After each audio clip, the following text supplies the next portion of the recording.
हाँ जी बच्चों, कैसे हो सभी? पढ़ाई के अलावा सब ठीक है? नहीं, पढ़ाई के अलावा कौन कौन धोखा दे दिया? नालायक। इलिस्ट्रेशन नंबर 19 कर रहे हैं हम एनसीईआरटी वाली बुक का। You are given in the balance sheet you are given the balance sheet of Mohit, Sohan and Rahul, who are partner sharing in the ratio of 2:1। तीन पार्टनर है, रेशो क्या है? 2:1। जनरल रिजर्व का क्या होगा बताओ? ओल्ड रेशो में डिस्ट्रीब्यूट हो जाएंगे। कैपिटल दे रखी है, क्रेडिटर्स है। गुडविल का क्या होगा? Right of. बैलेंस शीट वाली गुडविल क्या होती है? राइट ऑफ, ओल्ड रेशो में। Fix asset, stock, debtors, cash at bank. Sohan की डेथ होगी कब? 15 जून को। 15 जून को सोहन की डेथ होगी। आपको बैलेंस शीट कब की दे रखी है? 31 मार्च को। तो अप्रैल पूरा, मई पूरा और आधा जून, 2.5 मंथ्स के बाद क्या हुई है? सोहन की डेथ। तो उसको कितने पीरियड का प्रॉफिट देना पड़ेगा? 2.5 महीने का, 2.5 का। According to the deed his legal representatives are entitle to. Legal representative बोल दो, लीगल हायर बोल दो, एग्जीक्यूटर बोल दो, सब एक ही बात है। उसके जो रिप्रेजेंटेटिव्स है, जो उसको रिप्रेजेंट कर रहे हैं, उनको क्या मिलेगा? वो तो मर गया है, अब उसके घर वालों को क्या मिलेगा? उसी को क्या बोलते हैं? Legal representatives. उसी को क्या बोलते हैं? लीगल हायर और executors. Thin line of difference होता है तीनों में, थोड़ा सा बता दूंगा, लेकिन इंटरचेंजेबल यूज करते हैं हम लोग, ठीक है। बैलेंस इन कैपिटल अकाउंट कितना है वो देना पड़ेगा, ये ना भी कहता तो भी देना पड़ेगा। और क्या देना पड़ेगा? गुडविल का शेयर। गुडविल कैसे निकालनी है?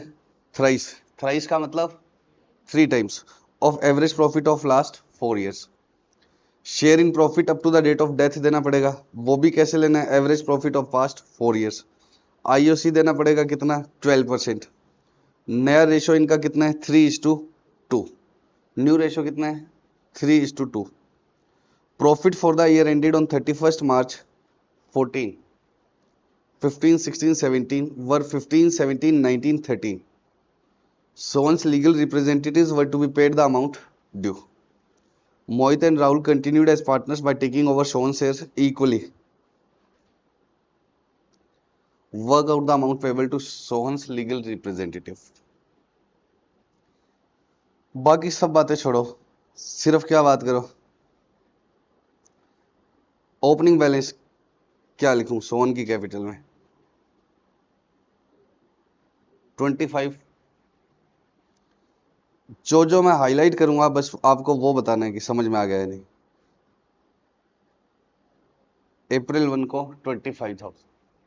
इसमें कोई दिक्कत है क्या? और अगर दिक्कत है तो क्या करना है? क्या करना है? मतलब बताया नहीं था क्या करना है? बताया नहीं क्या कभी? सुबह सुबह जाना है गोवा गेट सर्किल पे, 508 से 800 रुपए के अंदर एक दिन का काम मिल जाएगा। और कुछ ईंटें उठानी होगी और दूसरी जगह रखनी होगी, इसके अलावा कुछ नहीं है। इतना करे बाद भी अगर बैलेंस बीडी भी नहीं आ रहा तो आप क्या है, कुछ और क्या, आप क्या होटल चला लेंगे? नहीं। समझ रहे हो? तो कहाँ लगना पड़ेगा? दिहाड़ी लगना पड़ेगा। समझ रहे हो नालायक? आगे बताओ। जनरल रिजर्व 25,000 किस रेशो में बढ़ता है? ओल्ड रेशो कितना है? 2:1। गया कौन है? सोन। तो 2/5। हम सिर्फ सोन का बना रहे हैं तो 10,000 आ जाएगा। हम तो केवल किसका बनाने हैं, और हम खाली सोन का क्यों बना रहे हैं? क्योंकि ये अमाउंट ही क्या बता रहा है? सोन के लीगल रिप्रेजेंटेटिव को क्या देना है, तो उसके रिप्रेजेंटेटिव को तो उसका ही देना होगा। पक्का? ये दो बातें समझ में आ गई। अब उसकी डेथ बच्चों कब हुई है? 1 अप्रैल को या 30 जून को? 15 जून को। शाबाश। तो कितना टाइम हो गया बच्चे? 7 महीने हो गए देव? 6 हो गए नालायक। 2.5। अभी तो गिने थे, वो तो कल बोल रहा था 6 को 7। कितने महीने हो गए? 2.5 महीने। तो इंटरेस्ट ऑन कैपिटल कितना दूं उसको? 2.5 महीनों का 12% पूरा मत दे देना। सोन की कैपिटल कितनी थी? 25,000। तो 25,000 इंटू 12% इंटू 2.5। पक्का? 25,000 इंटू 12% इंटू 2.5/12। बोलो नालायक, सेम वही क्वेश्चन है इसलिए मैं क्या टिक करा रहा हूं।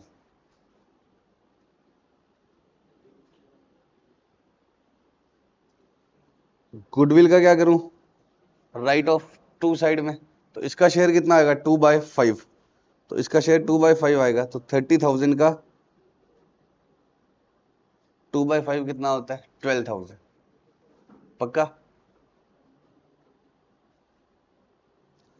अब गुडविल बताओ, गुडविल जो ये वाली गुडविल है, पहले तो इसकी वैल्यू निकालनी पड़ेगी। वैल्यू कैसे निकलेगी, एवरेज प्रॉफिट ऑफ 4 इयर्स करना पड़ेगा पहले, फिर उसको कितने से मल्टीप्लाई करना पड़ेगा 3 से। तो बताओ 4 साल के प्रॉफिट कितने दिए हुए क्वेश्चन में, 15, 17, 19, 30, टोटल बताओगे कितना हो गया। नहीं जुड़ते तो पहले 10-10 जोड़ लो, 10,000, 10,000, 10,000, इन सब में 10-10 है, 40,000। अब ऊपर वाले जोड़ो, 5 और 7 12 और 9 21 और 3 24, 64। पक्का। 15 में से 10 ले लिया, इसमें से भी 10 ले लिया, सब में 10-10 ले लिया, अब एक्स्ट्रा कितना रह गया, इसमें 5 इसमें 7 12 और 9 21 और 3 24, तो 64,000 बाय 4, एवरेज कितना आ गया 16,000। 64,000 डिवाइड बाय 4, 16,000, और मल्टीप्लाई किससे करूंगा 3 से। कह रहा है एवरेज लो पहले 4 का और फिर 3 से मल्टीप्लाई कर दो, तो गुडविल आ जाएगी। तो कितना आ जाएगा 48,000। अब आपको एग्जाम में लिखना पड़ेगा, तो पहले क्या लिया इसने 64/4, एवरेज आ गया, 4 साल का लेना था एवरेज, ये ले लिया इंटू 3, तो कितना आ गया 48। अब उसका शेयर कितना आएगा 48,000 का 2/5, 19,200। 48,000 का 2/5 कितना आएगा 19,200। अब 19,200 गुडविल का शेयर है, तो एस तो हो जाएगा क्रेडिट। डेबिट कौन होंगे,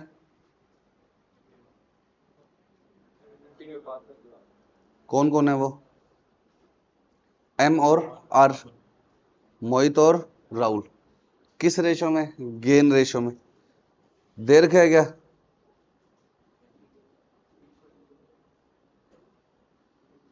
न्यू रेशो कितना है बताओ, न्यू न्यू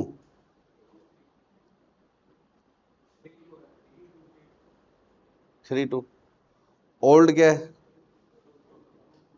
2:1, तो न्यू कितना है 3/5 और 2/5, मोहित और राहुल का। ओल्ड कितना है 2/5 एंड बीच वाला तो गया ना, ओल्ड 2:1 है ना, तो 2 और 1 है, 1:1। ये भी क्वेश्चन में दे रखे है, कहां दे रखे है, by taking over shown share equally, shown का शेयर उन्होंने क्या लिया है इक्वल, तो ये तो ऐसे निकलवा दिया, गेन रेशो दिया हुआ है, सोहन का शेयर इक्वल लिया है, वो कौन सा है गेन, सोहन का शेयर इक्वल लिया है मतलब गेन, तो ये दिया ही हुआ था, तो ये कितना हो जाएगा 19,200 का आधा। आपसे नहीं हो तो क्या कर लिया करो, पहले 18,000 आपसे किसका आधा होता है बच्चों, इवन डिजिट का, कोई भी इवन डिजिट का आधा वो कर लेते हैं, ओड आते हैं उनके थोड़ी टेंशन आ जाती, तो ऐसे कर लो आधा, इसका आधा कितना हो गया 9,000, 1,200 कहां से आया एक्स्ट्रा वाला 1200, 9,600, 9,600, तो सोन में क्या आ जाएगा bye Mohit bye Rahul.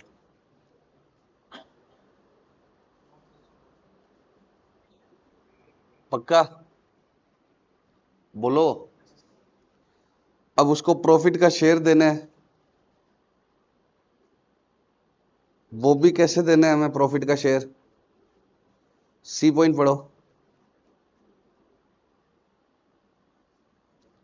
Average profit of fast 4 years, average profit of fast 4 years, तो फास्ट 4 इयर्स के एवरेज प्रॉफिट कितने, 16,000 निकाले थे ना अपन ने, तो 16,000 तो पूरे साल के प्रॉफिट है बच्चों, उसका 2.5/12 क्यों करना पड़ेगा,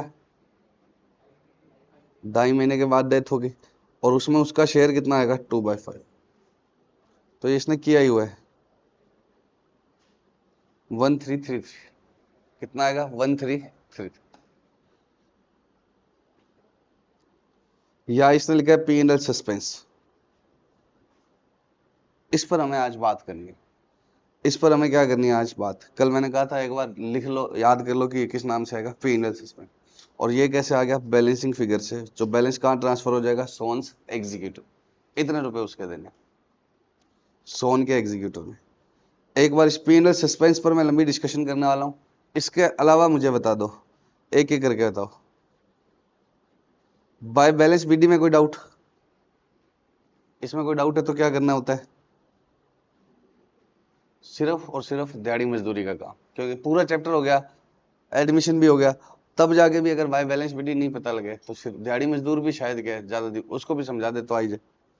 रिजर्व फंड किस रेशो में बांटते हैं, ओल्ड। यहाँ किसका शेयर आएगा, सोन का। गुडविल गेन रेशो में मोहित और राहुल ने क्या कर ली, डेबिट। इसका गुडविल का शेयर निकाला, पहले क्या निकाली, टोटल गुडविल। कैसे निकाली, एवरेज प्रॉफिट इनटू थ्राइस। फिर इसका क्या निकाला, शेयर, और वो किस रेशो में बांटा, ओल्ड रेशो, गेन रेशो में, सॉरी गेन रेशो। इस पर अलग से बात करनी है मुझे। IOC कितने टाइम का देना होगा, 2.5 का। रेट क्वेश्चन देगा तो capital into rate by 12, rate by 100 into 2.5 by 12। पक्का। ये गुडविल कौन सी है जो बैलेंस शीट में आ रही है, किस रेशो में राइट ऑफ कर दी, ओल्ड रेशो। सोन से एग्जीक्यूटर, क्या चीज मिसिंग है क्वेश्चन में, ये बैलेंसिंग फिगर से सोन के एग्जीक्यूटर में डाल दिया। रिवैल्यूएशन की कोई बात ही नहीं कर रहा है। तो असेट लायबिलिटीज का रिवैल्यूएशन होता तो वो प्रॉफिट भी आता, लेकिन क्वेश्चन में है ही नहीं, तो मैं कहां से लूं। आपको याद आ रहा है क्या, कुछ नहीं याद आ रहा, लेकिन पता तो होना चाहिए। देखो तीन चीजें चेक कर ही लेना, क्या क्या, रिवैल्यूएशन, रिजर्व, गुडविल। ये हर क्वेश्चन में होती है, एडमिशन, रिटायरमेंट, रिवैल्यूएशन, रिजर्व और गुडविल। बाकी जो एक्स्ट्रा है वो तो करेंगे ही करेंगे।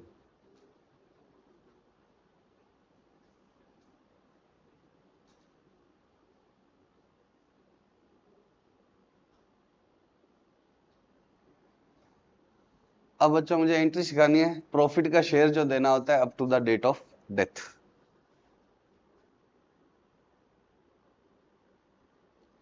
Entries for share of profit up to the date of death. अब अगर रिटायरमेंट बीच में हो तो रिटायरमेंट का भी देना तो पड़ेगा ही, लेकिन जनरली रिटायरमेंट कब होती है, एंड में। क्यों एंड में होती है, मतलब उनकी आपस में नहीं बैठ रही तो बीच में प्रॉफिट निकालने बहुत क्या हो जाते हैं, मुश्किल। तो इसलिए वो क्या करते हैं, लास्ट में रिटायर होंगे, लेकिन डेथ हमारे हाथ में नहीं है। तो जनरली डेथ तो कभी भी हो जाती है, रिटायरमेंट ईयर एंड पे ही होती है। लेकिन अगर मान लो कि मेरी और जसवीर की फर्म है और अब हमारी नहीं बन रही है और मैं कह रहा हूँ मैं तो आज से छोड़ूंगा, तो फिर मुझे आज तक का प्रॉफिट रिटायरमेंट पर भी देना पड़ेगा। तो चाहे डेथ पर दो चाहे रिटायरमेंट पर दो, तो उसकी एंट्री क्या होगी, कल हमने क्या सीखा था, उसकी एंट्री या अमाउंट याद है, ये याद है ना कल वाली बात, कि हमने इसकी अमाउंट निकालनी सीखी थी कि 2 बार मल्टीप्लाई करना होगा। अब एंट्री क्या होगी देखो, पहले तो मैं लिख देता हूं कि क्या होनी चाहिए, मतलब बाद में समझाता हूं।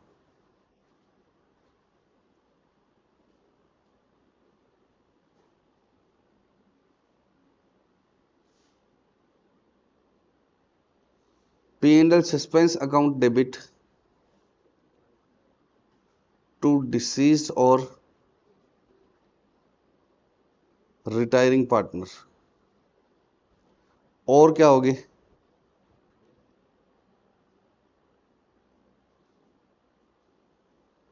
Gaining partner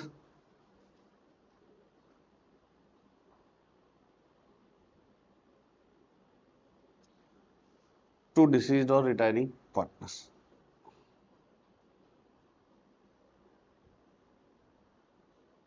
if PSR does not change or if PSR changes, इसका मतलब क्या है, डिसीज पार्टनर को उसका जो शेयर देना होगा वो तो यहां आएगा ही आएगा।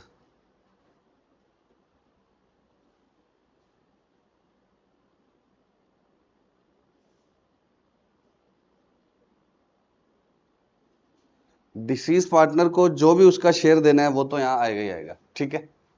अब डेबिट क्या होगा, या तो P&L सस्पेंस या continuing partner in gain ratio. मतलब ये किसके जैसा हो गया, सेम एज गुडविल। जब वो रेशो क्या कर लें, चेंज कर लें, तो जब वो रेशो चेंज कर लें तब ये एंट्री करनी है, और रेशो चेंज ना करे तो ये करनी है। अब आपके पास जो बुक है एनसीईआरटी वाली, उसमें दोनों ही केस में क्या किया हुआ है? कल हमने कौन सा किया था? हाँ, 18th।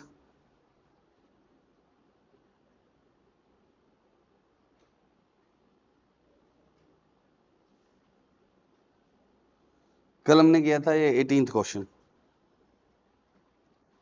इसके अंदर 532 था और आगे नया रेशो दिया ही नहीं था, तो इन्होंने आपस में रेशो चेंज नहीं किया, तो मैं एग्री करता हूं ये एंट्री सही है। लेकिन आज इन्होंने रेशो क्या किया है, चेंज किया है, तो यहां पर ये वाली एंट्री क्या है, गलत है। इसको हम अभी क्या करेंगे, सही करेंगे। इसको हम क्या करेंगे, सही करेंगे। पहले समझते हैं।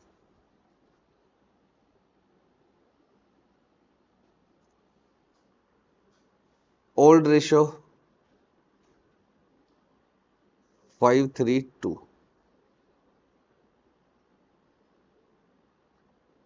न्यू रेशो ए बी और सी की डेथ होगी 3:2, ठीक है। दूसरा केस, ओल्ड रेशो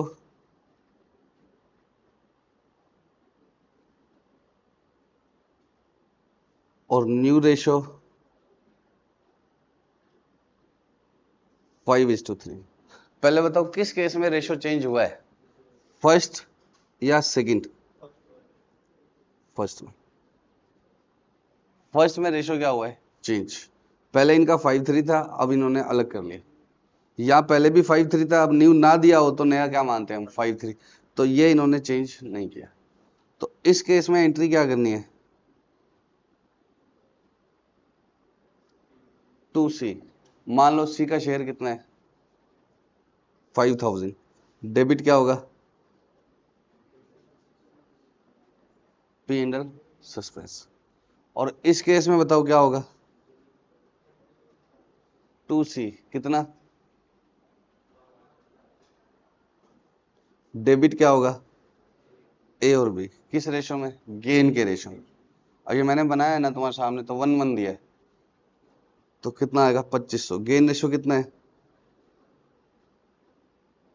ये मैंने अपनी मर्जी से, मैं बताता हूँ तुम्हें कैसे बनाया। ये सी रिटायर हुआ 2, उसका मैंने एक इसमें जोड़ दिया था और एक इसमें जोड़ दिया था, तो ये हो गया था 6, ये हो गया था 4। सिंपल करके क्या लिख दिया था, 3 2। तो आप गेन निकालोगे ना तो क्या आएगा, एक एक ही आएगा, न्यू -1। तो अभी गेन के चक्कर में मत उलझो, बस मुझे ये बताओ कि सी को क्रेडिट करना है या नहीं करना। चाहे रेशो चेंज हो या ना हो, उसके घर वालों को हिस्सा देना है तो उसका हिसाब करना है, तो पहले सी की कैपिटल को क्या करना है, क्रेडिट। अब डेबिट क्या करना है, इफ रेशो डजंट चेंज तो क्या होगा, पीएल सस्पेंस। और रेशो चेंज हो जाए तो गेन रेशो। पक्का। अब ऐसा क्यों करना है ये समझते हैं, ठीक है। एग्जाम की बात इतनी है, बट आपको पता तो होना चाहिए ऐसा क्यों करना है। अगर रेशो चेंज हो जाए तो क्या करना है, गुडविल जैसे। रेशो चेंज ना हो तो पी एंड एल सस्पेंस। देखो पहले रेशो क्या है, 532। नया भी कितना है, 5:3। सी का शेयर कितना आ रहा है, 5000। तो आप अभी पता है एंट्री क्या डालने हैं, 2C 5000। ये एंट्री कब डलती है,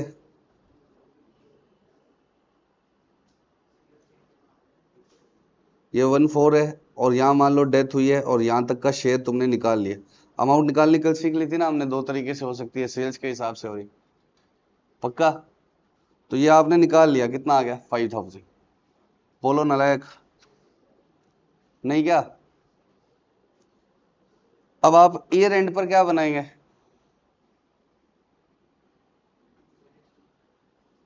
पी एंड एल एप्रोप्रिएशन। इनको सारे प्रॉफिट लास्ट में, बचे हुए कौन रह गए, बी और सी, नहीं ए और बी।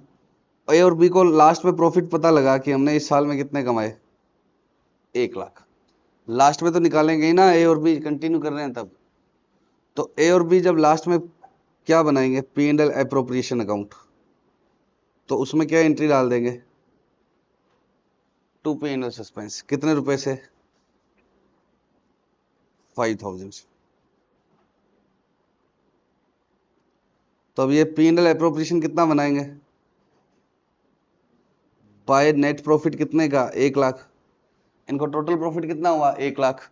इसके अंदर पहले कितना चार्ज हो जाएगा,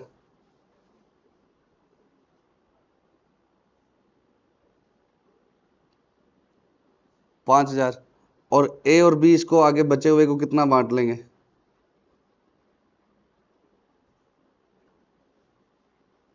53।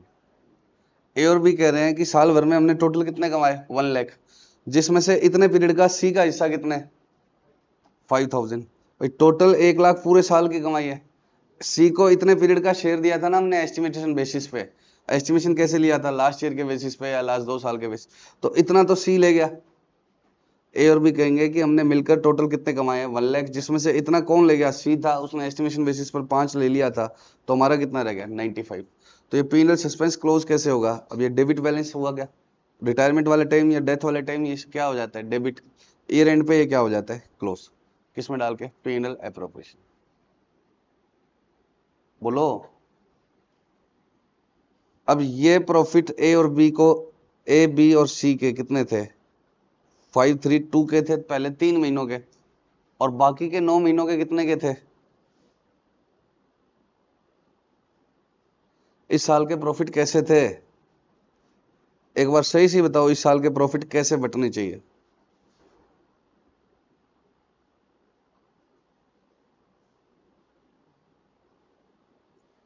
फर्स्ट 3 मंथ्स के प्रॉफिट कैसे बटने चाहिए, 5 3 और 2 ना, और आगे के 5 3। अब आप मेरे को ये बताओ कि इनका तो पहले भी 5 3 है और आगे भी क्या है, तो पहले 3 महीनों में सी का शेयर अगर इन्होंने दे दिया, तो इन दोनों का कितने रुपए किस रेशो में कम हो गए, 5000 रुपए 5 3 में ही कम हुए। 1 लाख में से 5 इसने दे दिए सी को, नहीं तो ये 1 लाख रुपए किस रेशो में बांटते, 5 3 में। अगर मान लो सी को शेयर नहीं देते तो 1 लाख किस रेशो में बांटते, अब 5000 दे दिए तो बचे हुए 95 किस रेशो में बांटे। तो इनको कोई दिक्कत ही नहीं है कि हाँ हमारे तो 5 3 में ही थे, चाहे पहले वाले पार्ट के हो चाहे क्या हो, बाद वाले पार्ट। लेकिन ये रेशो चेंज कर ले तब क्या होता है, अगर ये रेशो इस तरह से हो तो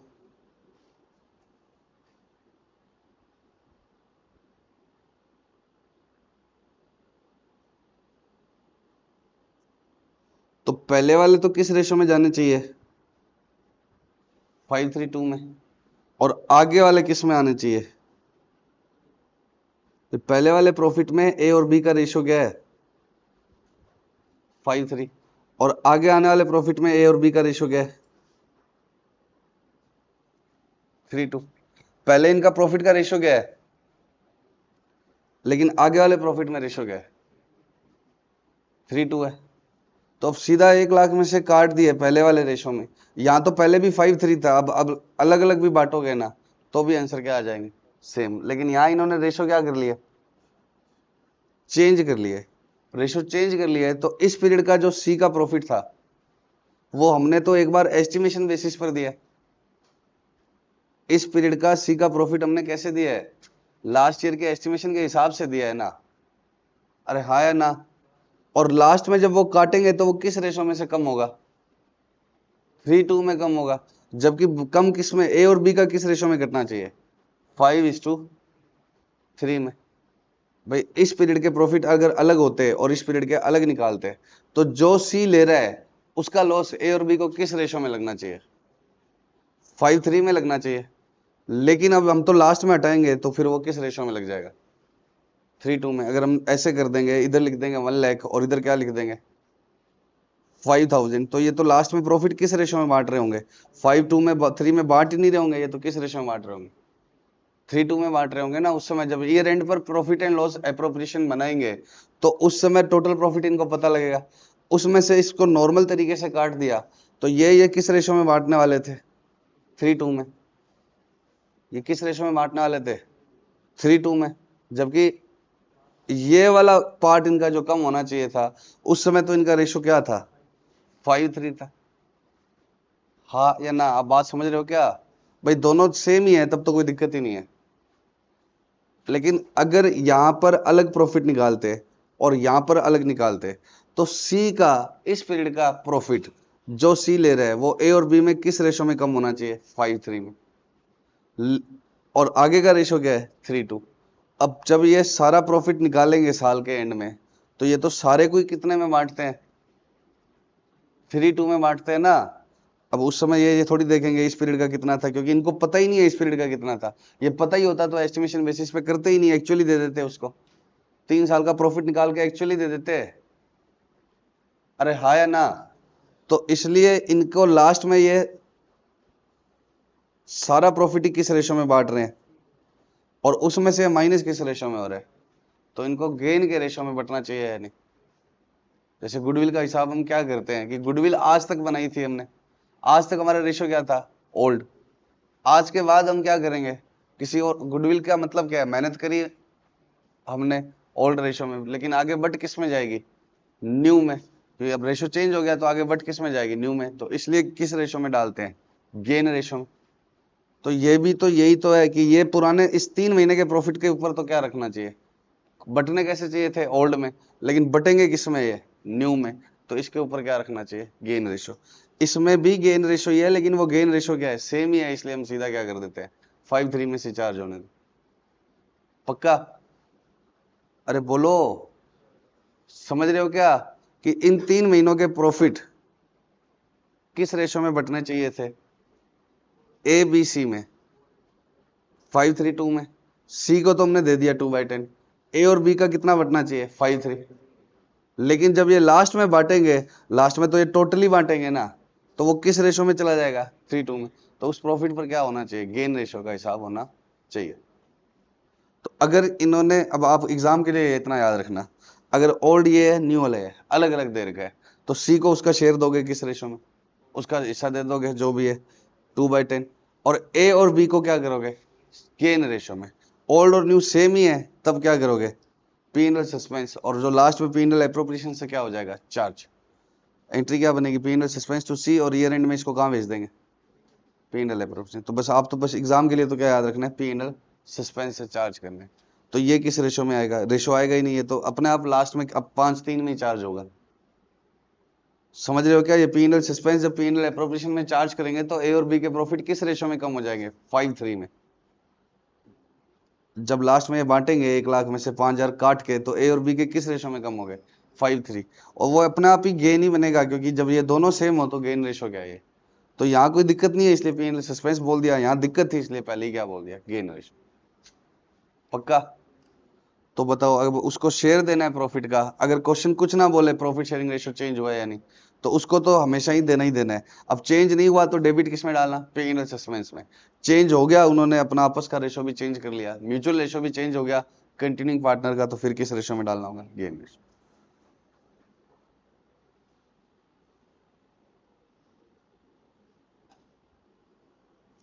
बताओ वापस से, share of profit of deceased partner. Deceased partner को प्रॉफिट का शेयर कैसे दोगे?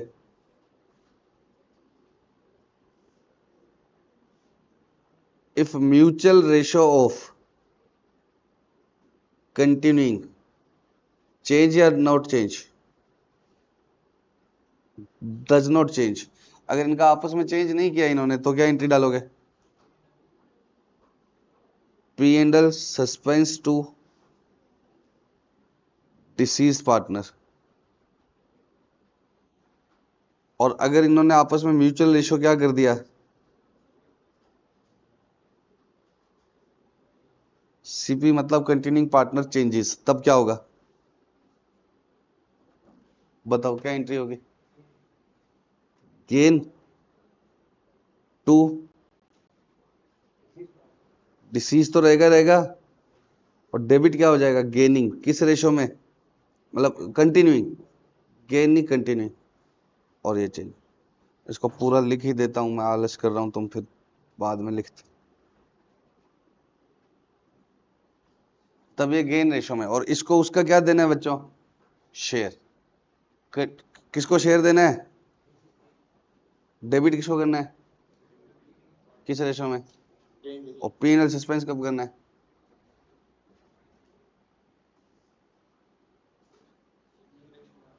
जब न्यू रेशो ना दिया हो, वही रहो। नालायक ध्यान कहाँ है, पक्का।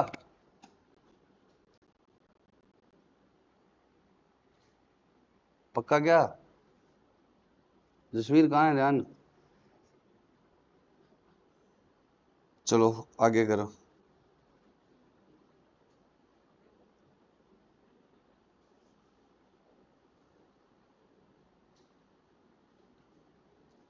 अभी हम डू इट योरसेल्फ वाला कर रहे हैं अगला। On December 31, 2015 the balance sheet of Pinky, Qureshi and Rakesh showed as under. General reserve किस रेशो में जाएंगे, पिंकी, कुरैशी, राकेश, क्रेडिटर्स ये वगैरह दी। The partnership deed provides, ratio क्या रहेगा इनका, 2:1, और in the event of death of partner उसके एग्जीक्यूटर को क्या दिया जाएगा, कैपिटल का बैलेंस दिया जाएगा, रिजर्व्स का बैलेंस दिया जाएगा, proportion of profits to the date of death, on the average profit of last 3 year